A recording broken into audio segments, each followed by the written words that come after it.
Et nous sommes de retour au plateau pour la suite de cette émission. Nous abordons notre troisième sujet. Nous parlons du Tchad à présent. Succès Masra annonce boycotter les législatives de décembre. Des élections législatives sont prévues pour le 29 décembre au Tchad. Après avoir passé un bref moment à la primature au Tchad lors de la transition sous Mahamat Idriss Déby Itno, l'ex-premier ministre donc, et leader du parti Les Transformateurs a participé à la commémoration du 10e anniversaire du Jeudi Noir au Tchad, un jeudi 20 octobre 2022, qui a connu le massacre de plusieurs manifestants contre la prolongation de la durée de la transition.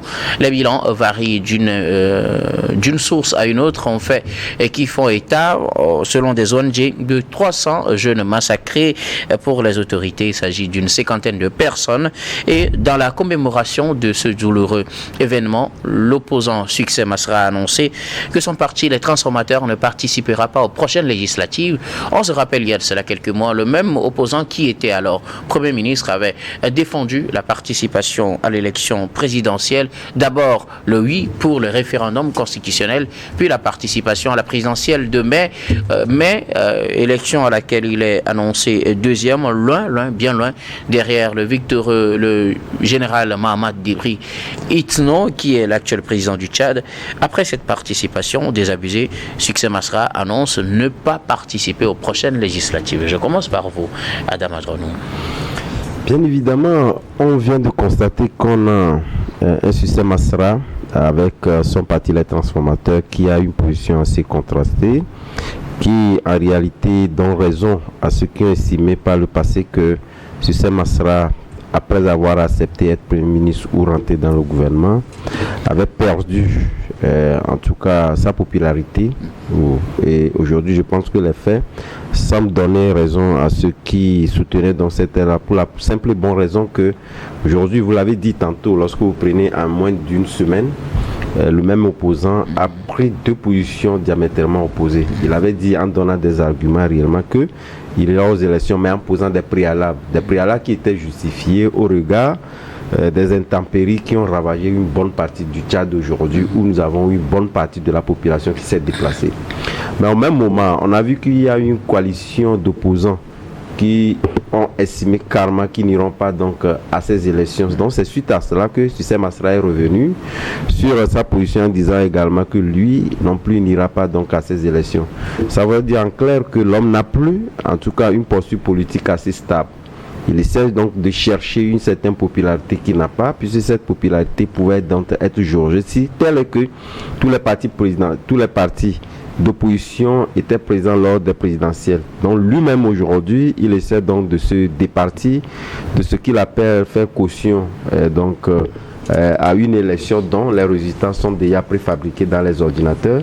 Mais il oublie que c'est ce qu'il avait fait lors des présidentielles, puisque les partis d'opposition avaient estimé que les conditions n'étaient pas réunies pour aller donc à une élection assez fiable où les résultats seront donc au goût de tous les participants. Aujourd'hui, il revient le dire. C'est pourquoi je dis clair en clair que Succès Masra n'a plus, en tout cas, une position politique assez envieuse. Mais ce qu'il faut faire aujourd'hui, je pense que la classe d'opposition, en majorité, 6 mois par le passé, j'étais contre le fait que quelqu'un puisse donc accepter la main tendue du président entre-temps, puisque vous savez, les constitutions, la plupart des constitutions posées par l'opposition, le président avait donc concédé en faisant en sorte que ce dialogue-là était prédestiné, en tout cas, à fermer la page des années sombres du Tchad. Le président Idriss Déby, le président Mahamat Déby avait donc concédé à tout cela. Donc aujourd'hui, est-ce que nous sommes dans la même posture? Il serait très difficile de le dire. Puisqu'il est aujourd'hui élu, puisque nous étions dans une transition, ce qui lui donnait en tout cas le fait de pouvoir donc rassembler, de faire, de ratisser si large, en donnant l'opportunité à tous les Tchadiens de pouvoir s'exprimer sur la transition avant qu'on ne sorte de la transition. Aujourd'hui qu'il est élu, est-ce que réellement Succès Masra, puisque c'est quelque part cette position prise aussi bien par Succès Masra que les autres partis d'opposition, c'est de forcer en réalité la main au président pour qu'on reporte ces élections et permettre réellement qu'on puisse avoir les conditions pour sa participation. Mais ce qui est important, donc, nous savons que ça fait pratiquement ou presque 10 ans que les élections législatives ne sont pas organisées pour entre-temps des motifs, en tout cas financiers. Aujourd'hui, nous savons également qu'il y a des motifs, en tout cas d'intempéries, puisque pour la plupart du temps, tout le monde sait véritablement qu'il y a eu des déplacés. Est-ce que la révision de fichiers électoral, en tout cas, préconisé par les partis d'opposition, est-ce que ce n'est pas une évidence? C'est une évidence. Est-ce que les gens ne sont pas déplacés? Les gens sont déplacés. Aujourd'hui, nous avons également une forte communauté quittant donc d'autres pays en insécurité qui sont également présents sur les territoires tchadiens, qui peuvent également constituer donc des motifs, en tout cas, pour ne pas avoir des élections assez crédibles. Donc, au regard à faire toutes ces sommations, je pense que quelque part, si tel est qu'on veut véritablement donner, en tout cas, du poids donc à ces élections-là, il faudrait quand même que ces élections donc puissent se reporter. Mais en clair, il faudrait être dans une dynamique d'ensemble pour donc arracher cela d'un président légalement élu qui n'est plus dans une transition. Merci beaucoup. À vous, Adam Adrono, vous le disiez tout à l'heure, est-ce que cette position pourra mettre pression sur le président tchadien Mohamed Idriss Déby? Lors d'une déclaration vendredi, le président du Tchad avait déclaré que malgré les incertitudes, les difficultés, les embûches, le processus tire à sa fin et les engagements pris seront respectés. Il faisait allusion à ces élections législatives qui sont prévues pour le 29 décembre prochain. Malgré les cris de l'opposition, comme on le dit chez nous, quelle que soit la physionomie du mouton, la fête risque d'être très belle au Tchad. Cher Claude. Oui, et Succès Masserat, avant de revenir au Tchad pour être nommé Premier ministre, a signé des accords. Et le début de ces accords a commencé à Paris et ont pris fin en RDC. Oui. Et les contenus de ces accords ne sont pas connus jusqu'à ce jour. Oui. Et il serait mieux qu'ils les rendent publics afin que la population tchadienne le juge. Revenons à sa position, il est bien dit que M. Succès Masserat a donné 3 arguments. Le premier, c'est les inondations partout au Tchad. Le deuxième, c'est la révision des tests et la refondation des institutions électorales. Monsieur Succès Masserat, leurs confrères ou bien leurs partenaires politiques avaient jugé utile que l'élection présidentielle de mai 2024 n'avait pas réuni toutes les conditions et ont jugé utile de la boycotter. Mais il est allé parce qu'il est sûr qu'il devait gagner. Et voilà, aujourd'hui, il a échoué, il est déclaré deuxième et il n'a pas... son aura a fortement diminué. Pour la célébration du 2e anniversaire du 20 octobre, il a bien sûr pris les taureaux par les cornes pour affirmer haut et fort qu'il ne participera pas à ces élections législatives parce qu'il ne voulait pas servir de caution à M. Idriss Déby parce que les résultats sont déjà dans les ordinateurs. Alors, sur cette position, est-ce qu'on peut dire, comme on le dit communément chez nous, que Succès Masserat est en train de manger son totem, puisqu'il avait affirmé le contraire il y a cela quelques mois, en avril, quand il devait participer justement à l'élection présidentielle? C'est pourquoi moi je dis ici qu'il ne faut pas prendre au sérieux les leaders de l'opposition. Parce que... Est-ce seulement les leaders de l'opposition? Mais c'est eux qui veulent remplacer ceux qui sont au pouvoir. Et quand ils font des trucs en dessous et que ça ne marche pas, au lieu de faire leur mea culpa pour prendre une décision salutaire pour eux-mêmes et pour le peuple, ils commencent par faire des déclarations. Sur les inondations, tout le monde sait qu'au Tchad, il y a les inondations, il y a plus d'1 million de déplacés, plus de 500 morts. Il est vrai aussi que pour une élection, il faut la révision du code électoral et du fichier électoral et mettre en place une institution sanitaire et acceptable pour tous. Sur ces 3 conditions, je dis oui, c'est bon. Mais il dit qu'il ne participera pas une fois que ces conditions ne sont pas réunies. Pourquoi? Parce que suite à l'élection présidentielle de mai 2024, il a été battu à plate couture et il n'a plus d'aura, il n'a plus de militants qui la doublent. Donc, la meilleure solution, c'est le boycott. Et cette décision, moi, je la salue pour lui. Alors, Gabin Adjaro, le boycott se présente aujourd'hui comme étant la meilleure option pour Succès Masra, l'ex-premier ministre tchadien. Il avait occupé ce poste pendant quelques mois, le temps d'organiser un référendum et une élection présidentielle de fin de transition, élection à laquelle il a été largement battu par le président de la transition, le général Mahamat Déby Itno. Après ces élections présidentielles, législatives approchent à grands pas. Elles auront lieu en décembre et le même Succès Masra qui avait défendu la tenue de la présidentielle aujourd'hui annonce boycotter les législatives. Pourquoi selon vous? Succès Masra, il a été pris au piège.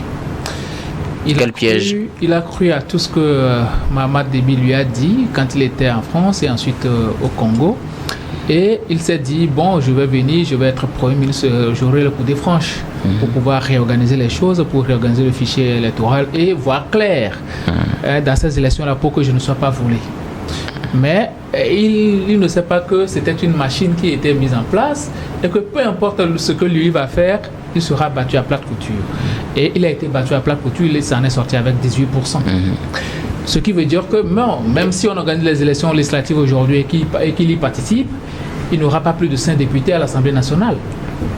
Si on se base sur les résultats de la présidentielle. Donc aujourd'hui, c'est vrai, vous savez, on peut faire une erreur, mais s'empêtrer dans l'erreur, c'est ça qui est diabolique. Moi, je l'avais déjà dit depuis la mort de Yaya Dillo, si un opposant participe aux élections avec Mahamat Déby, c'était un vendu. Parce que c'était quelqu'un qui réclamait les meilleures conditions. Ces conditions-là, quand Succès Masra était rentré au pays, il avait défendu ces mêmes conditions. Et ils sont allés aux élections. Les résultats sont sortis et il s'en est rendu compte que véritablement, les choses n'ont pas changé. Aujourd'hui, il dit qu'il ne va pas participer aux élections parce que les 3 conditions ne sont pas réunies. Bon, les 2 conditions ne sont pas réunies parce que les 3 conditions, c'est un phénomène naturel qui s'est produit. Déjà, la semaine passée, je le disais, aucun État responsable n'allait accepter d'organiser les élections dans des conditions pareilles, quand on dit qu'il y a plus de 2 millions de déplacés et des centaines de morts. Pendant que nous sommes dans une urgence, on demande de l'aide un peu partout, on ne peut pas penser aux élections en ce moment. Mais l'État a refusé de déclarer l'état d'urgence. C'est aussi ça l'irresponsabilité de l'État.